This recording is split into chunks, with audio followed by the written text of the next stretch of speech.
Hi everyone, I'm Sue Cook of Brainbuzzz, one word, 3 Zs.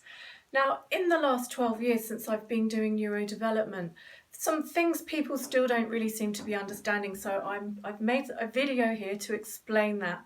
So I've got some bits of paper to help me. The first one is this one.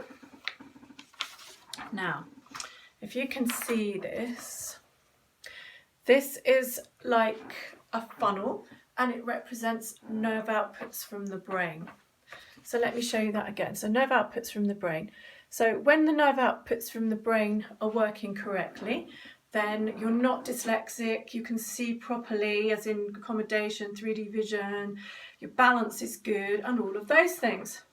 But if the nerve outputs are not being able to work properly, then you might be displaying symptoms like dyslexia, dyspraxia, dyscalculia and all of those things. Now the thing is with this, what somebody will do if somebody's dyslexic is they'll try and make them work on their reading or whatever and put that in order. But in my opinion, as a neurodevelopment specialist, that's not necessarily the right thing to do. So what would we do if somebody was presenting with symptoms of dyslexia, and from that diagram you now know that there's a problem with the nerve outputs to the brain? So let's look at this one. So the top funnel shows nerve inputs to the brain. So this is the feedback from the body to the brain. So when all the feedback are working correctly, then guess what?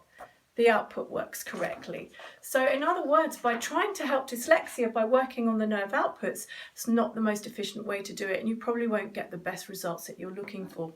So that's why we do neurodevelopment, so that you can correct the nerve inputs to the brain. So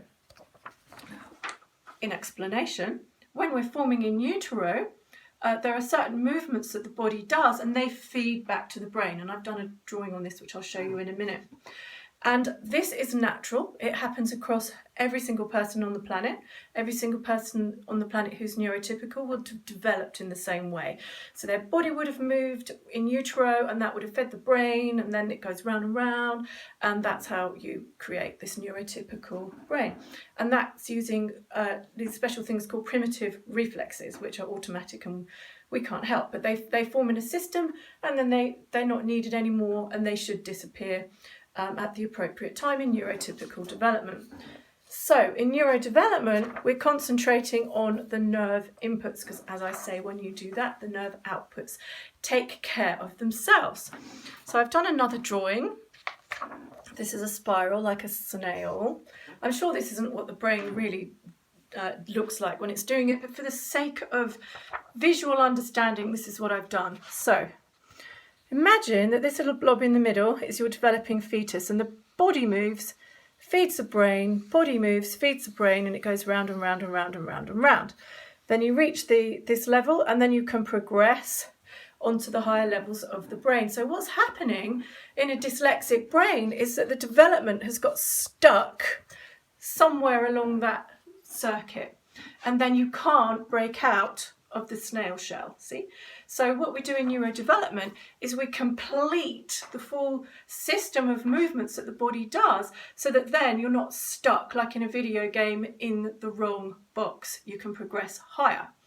And that is what we do at neurodevelopment. We mend all that. So we give the brain another chance to develop as it might have done the first time had no symptoms occurred, by repeating the natural stages of development. Sounds simple, doesn't it? Well, we try and make it simple at Brainbuzzz, but there you go. Repair the nerve inputs and the outputs take care of themselves. Thank you.